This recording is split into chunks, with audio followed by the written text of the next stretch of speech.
This is Western Fashion Behind the Scenes, hosted by the Boot Babes. In this podcast, we delve deep into the world of Western fashion, exploring its history, trends, and the people who make it happen. With cowgirls once again taking the spotlight, we bring you stories from the industry's most fascinating characters. Saddle up and join us as we ride into the wild west of fashion. And now here's your host.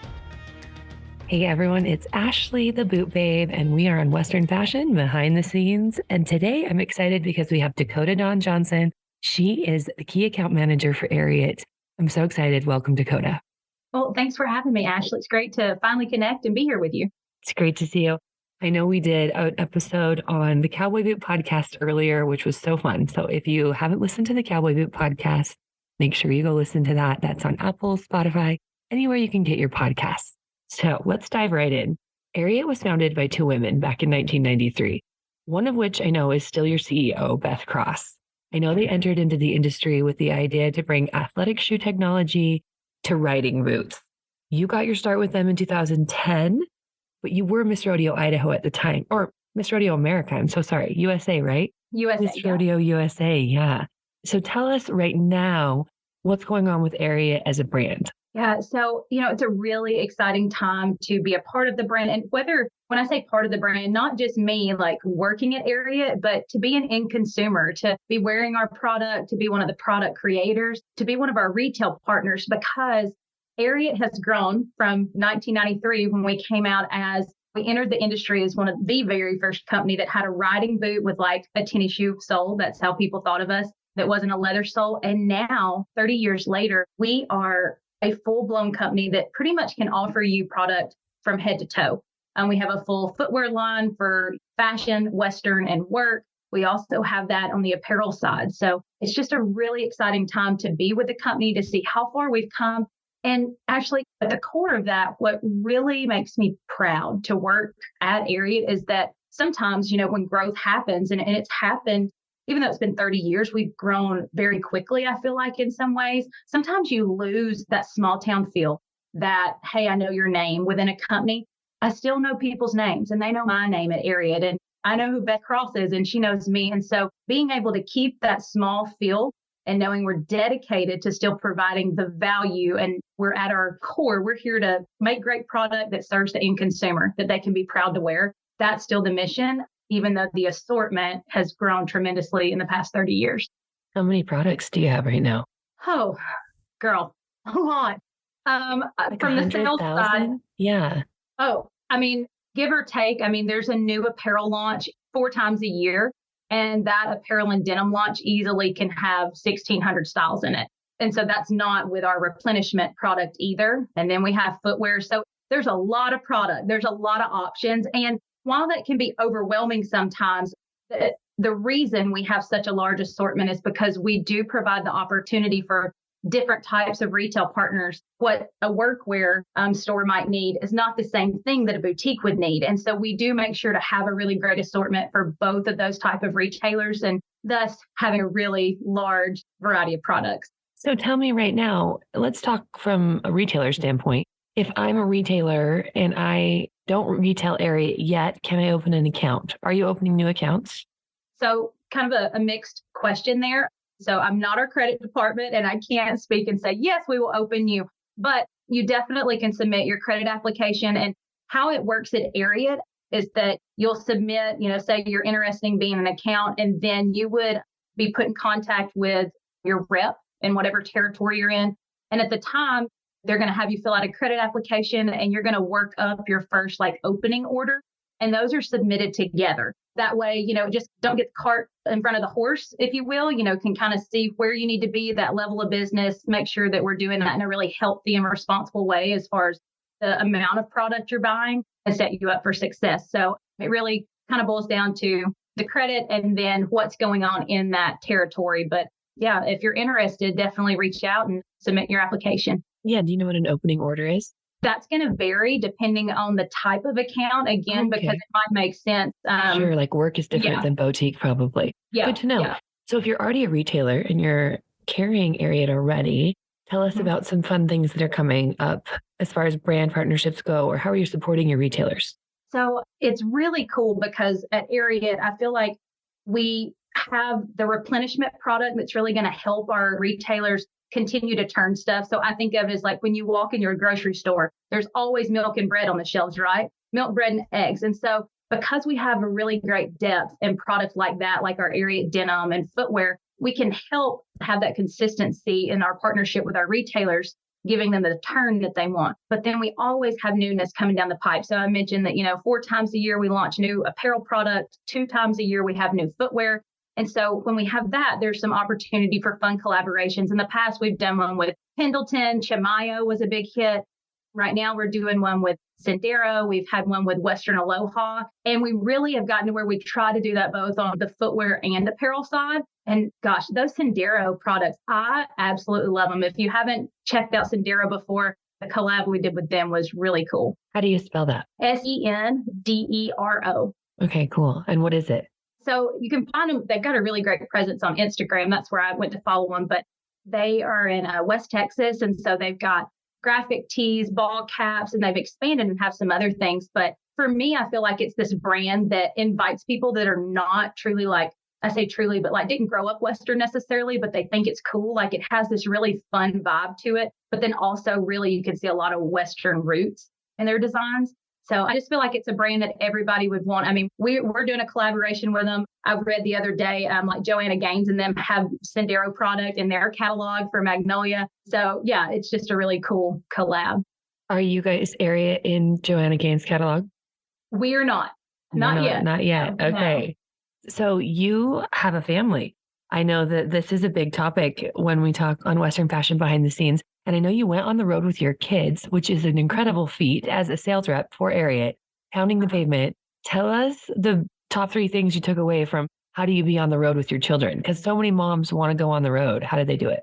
Yeah, well, for me, Ashley, I was already in that role before I had kids. So I already knew my territory, had a really great understanding of how to travel effectively, efficiently, but nothing prepares you for motherhood. I mean, let's be honest. And so one of the skills that I had, that has served me well is, I feel like I'm a Western Mary Poppins. Like I can pack everything, but the kitchen sink, but by George, I'm going to be prepared. And so whenever we had our first son, my mother-in-law actually traveled with me for the first 8 months because I would be on the road anywhere from 3 to 4 nights a week. And I know people listening are like, how do you do that? Well, that's part of the sacrifice when you're in this industry and in sales. It is a lot of fun. And I feel like the fun part gets glamorized a lot, but the part that doesn't really get talked about a lot is the sacrifice you make to go do that. And that means being away from people you love. Fortunately, I have a really supportive husband, but we were like, we're going to give this a go. I've got a great opportunity to Ariat. Let's try it. And so being able to have someone travel with me was key.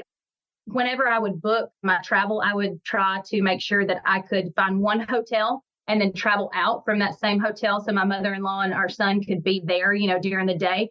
You figure things out. Like I put a rocking lawn chair. I had a showroom trailer. And so we packed that so that she could rock or I could rock the baby in between appointments. And the key thing that I would say you absolutely need if you're traveling with a kid anywhere is a good Mack wagon. Those collapsible wagons are key for getting all your stuff in and out of the hotel. And it makes a good place for the baby to nap too when you're on the road, like somewhere in the trailer. Yeah, for sure. That's good advice. Do you have an Amazon store? I don't. You don't? Okay. No. I just wonder, so many people do, right? And maybe there's a Mack wagon in your Amazon store. I don't know, but I would send people there if you did. Tell us about the brands that you love outside of Ariat right now.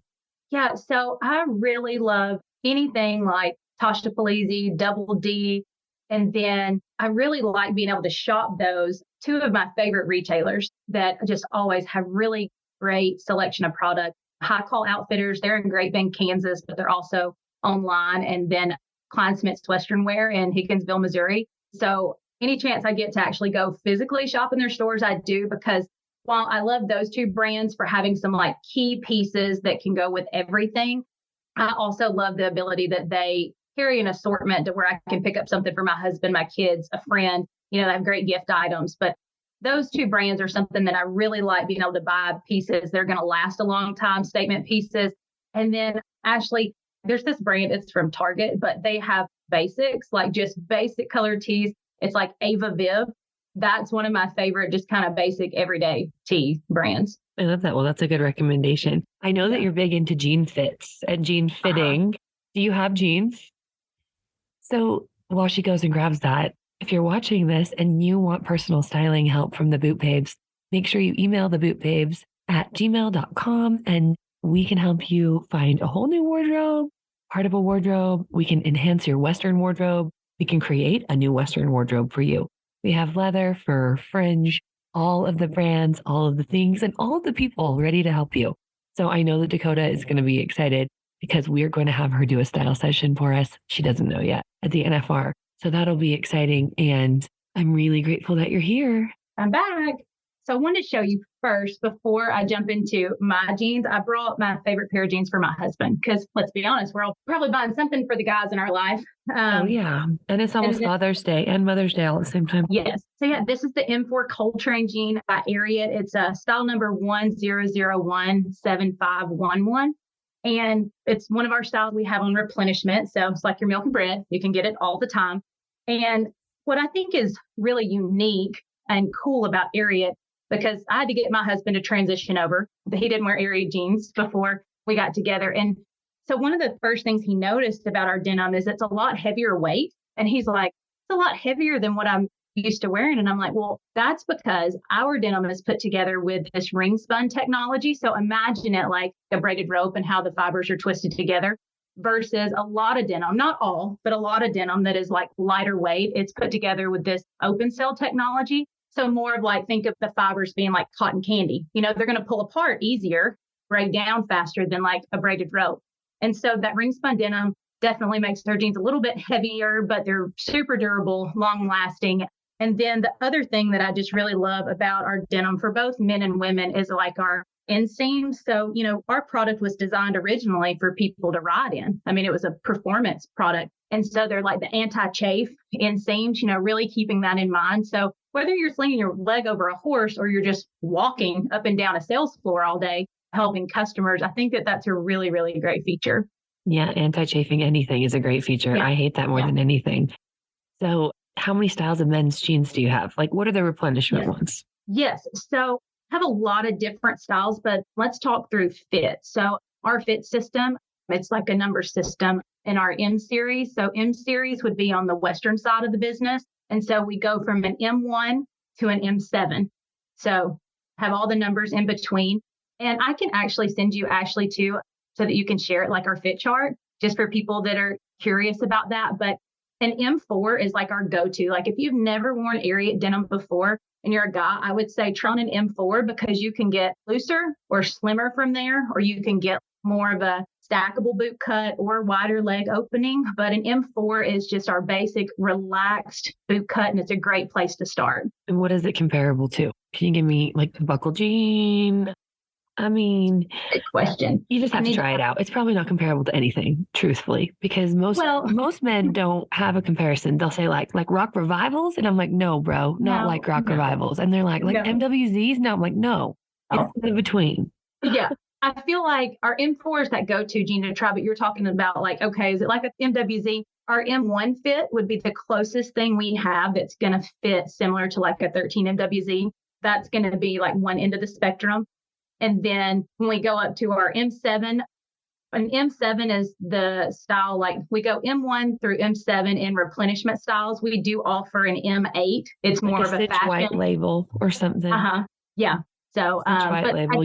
Because it's good to compare them. Like, but people are listening and they're going, okay, well, I don't know what your system is. I mean, I'll go look at it online, but right. So if you're a big baggy, you need like a bulldogger or whatever. Right? You're going up M3, the scale. M3 would be a good fit for your bulldogger or M4 because we're going to have more room through the hip and thigh in those. And so whenever we started, we only had like a handful of fits. And as we've grown, originally it was the higher the number went, it would get slimmer.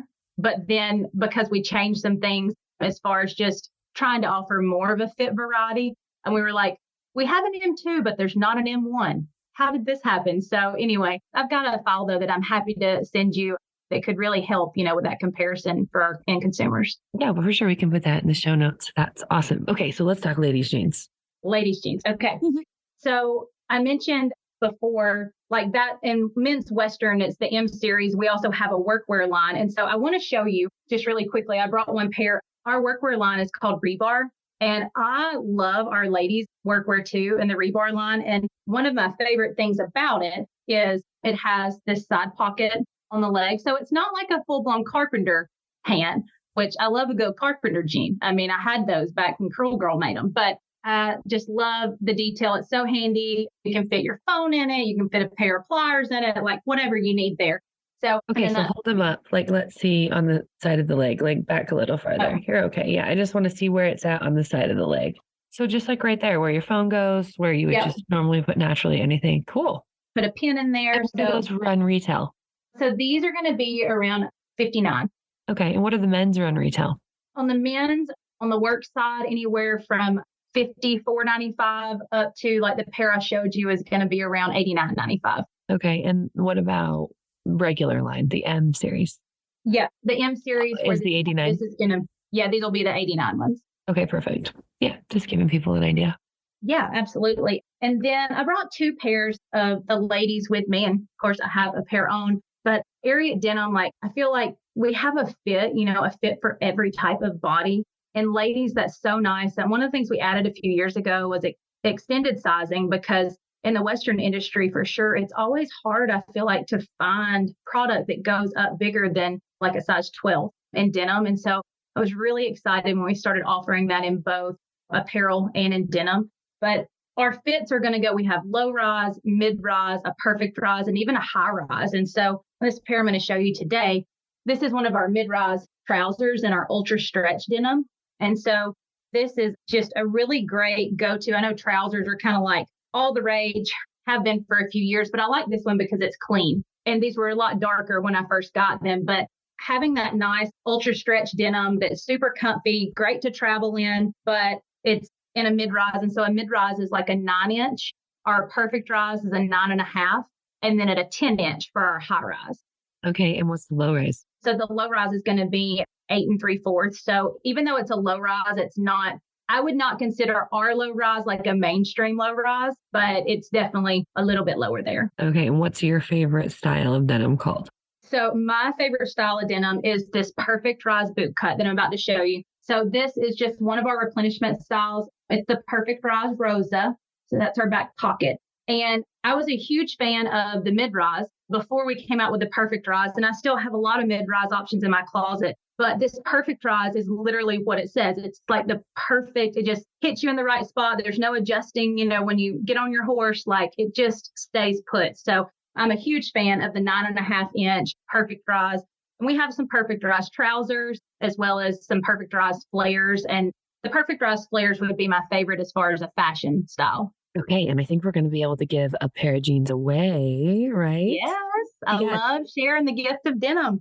Tell me how. So we're going to find a contest to do, and that will be based on someone listening to this and giving this podcast specifically a good review. So we will get that podcast contest going as soon as we are done with this. So look forward to that. Tell me a couple of things you've learned as far as lessons go that you could share with people so they don't have to put their hand on the hot stove.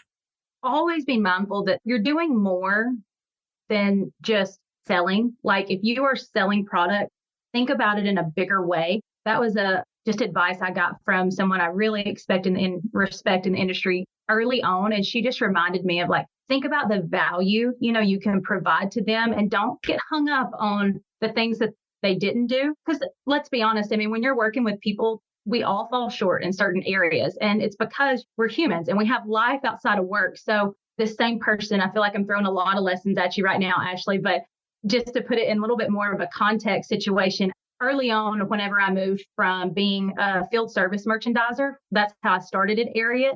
And then I moved into this position of being a sales rep. I had a unique skill set as a merchandiser, but in order to be really great at being a sales rep, I had to lean into learning new skills. I couldn't stay in that same mindset of I'm here to make things look pretty and train your employees. No, my job now was I'm here to be a partner to you to help you figure out what's the best product to have here, calculate your sell through, show you product in a timely manner. And I was working with a company that now they've been bought out by a larger Western company, but they weren't real happy with me. I was a brand new rep and I was working hard. I was giving them all of my attention, but I was doing it the way I'd always done it as a merchandiser. I wasn't leaning into the things they really needed me to do as a sales rep, like letting them know when we had closeouts or saying, hey, I was looking at your sales reports and in the past 30 days, you've sold like 12 pairs of this. And I think we need to up your inventory. I wasn't doing those things that were going to help them move the needle in their business.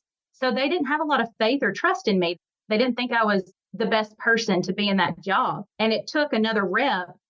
Her name is Trinity Grant. She actually manages the Cavender's business. And she is a wealth of knowledge, someone I really, really look up to and has been a mentor to me at Ariat. And Trinity's like, sister, I know you're working hard. You're spinning your wheels and you're not moving though, because you've got to lean into this new skill set. And that was just some of the best advice I've ever been given. So I want to share that with our listeners is that if you dedicate yourself to trying something new, like you commit to that, then you're also going to have to commit to the process of learning how to be better at that new skill. That's really good advice because that is something that people don't take into account.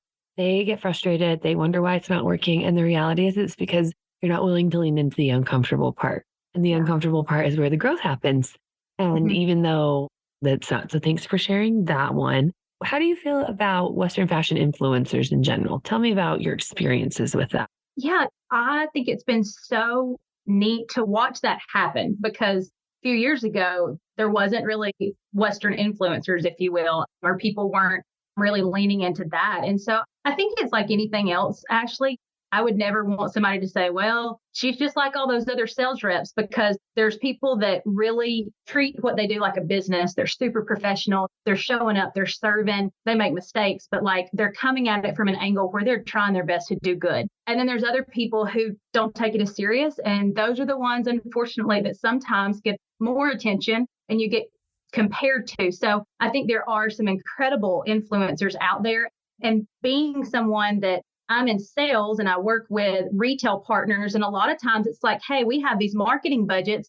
So what makes the most sense? How do we want to spend these marketing budgets? And that's where I feel like I've had the opportunity, not necessarily to work with some of those influencers like person to person, but me being one that says, you know what? I think for the product we're trying to promote 8 months from now, it would be great for you to partner with someone like West Desperado or women like that you know that when they come and they commit to something, they are going to over deliver. Because at the end of the day, whether it's product or money, there are businesses, there are brands, they have the money to spend. But if you treat it like a dog and pony show, they're probably not going to come back or invest in you again. So if you can, I think there's influencers out there that do a jam up job and over deliver. They treat it like a business. And I think unfortunately, there's some that haven't quite figured out how to do that yet. And I sure hope they do. Yeah. And that's okay. I appreciate that story because that's what I found. I like Shaylee. I like Shaylee Ham, West Desperado. And Marika is a great one. She lives in Preston, Idaho. That's where I'm from.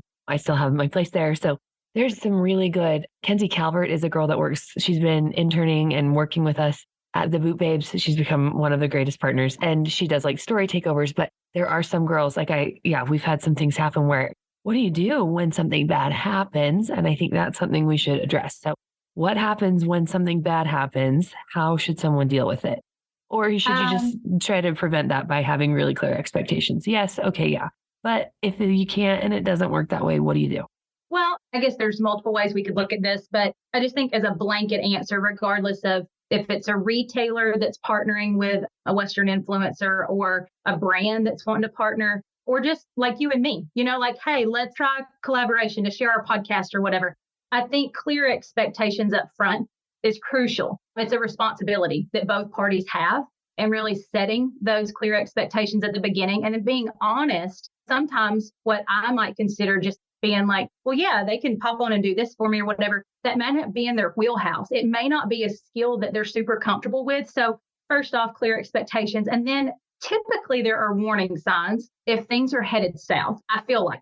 Now, you can't control it if somebody does a story takeover and something's live and maybe they represent your brand in a way you don't want them to. I mean, there's always those one-off situations, but I think set the parameters. And if you treat it like a business, like if you really show up and do that, and from the get-go, I've just seen that it works. And if somebody doesn't necessarily deliver at the end in the way you want, because, Ashley, one of the things I feel like a lot of people don't take into consideration is the back end of it. When the brand or the retailer or the other partner, you're looking at your ROI, you're looking at that return on investment for your time, for your money, for your resources. And when you sit and look at those metrics, it could have been nothing really went wrong, but maybe it just didn't hit. And so sometimes I think that's even a harder conversation to have is when you're telling an influencer or somebody you collaborated with, hey, this is what the metrics, having follow-up is key. Upfront, knowing what you want to do, and then following up, having the courtesy to do that so that it doesn't leave anybody with a bad taste in their mouth. You entered it, it didn't work. So maybe there's a better opportunity for both parties to go another direction. And that's a good way to put it, right? That's a responsible, accountable way to put it is, hey, this didn't really land. And I mean, you lose half your money on advertising. You just never know which half. And you can look at all the metrics all day long. And the reality is you're either a pioneer in entrepreneurship and you're leading the way in figuring it out with people. And like you say, you are a problem solver. That's your superhero. You're a problem solver or you're part of the problem, right? You're either part of the solution or part of the problem. So that's a perfect way to end today, though. This is Western Fashion Behind the Scenes. And today we've had Dakota Dawn Johnson on. She has a podcast. What is your podcast called? It's called Cowgirl Confessions. Yes. And I'm so excited because we are going to do an episode on that. So make sure you check her out there. Dakota Dawn Johnson on Instagram, where she's most active. And thank you so much for being on today. Thanks so much, Ashley. If you are listening to this now, just know that it's always cool to wear cowgirl boots. This is another episode of Western Fashion Behind the Scenes. Signing off for today, your host, Ashley Jackson, the Boot Babe.